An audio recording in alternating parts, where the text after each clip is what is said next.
Alright, so this is a Coleman air compressor, and it's a good size one. I want to get all this stuff off of there before we use it. I'm going to set this over here. And you can see I've got it back here.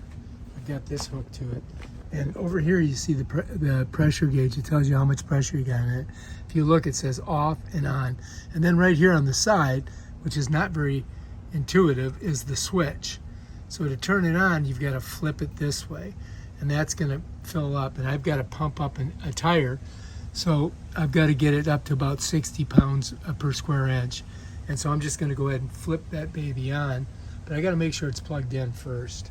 Anyway, I've got it plugged in here. It's a dedicated GFI, I think they call it, outlet. And this is where I plug in my my Chevy Volt. As you can see, I keep it unplugged when I'm not using it because I don't want it to. That thing will burn up if you leave it plugged in. So anyway, I've got this here, and it goes back over here to the compressor, the air compressor, and we're going to go ahead and turn it on, and then we're going to pump up a tire. So I'm just going to push this from off to on, and you're going to hear it get really loud.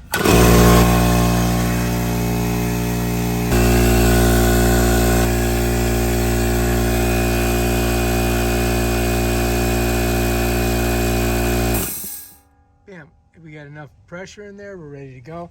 Now I can go and pump up this tire that I've got a small leak in, and then I think we'll be good. That's basically how you do it.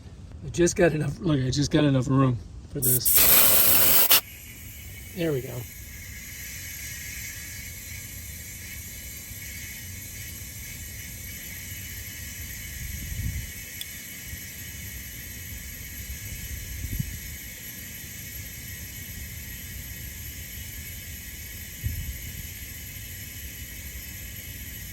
All right, now let's go check it.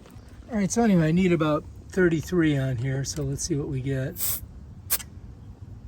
Yeah, we're just about there. I don't know if you can see it or not, but let's see. Let's see if I can focus on it. Anyway, if you look, it's about 33, so we should be good right there.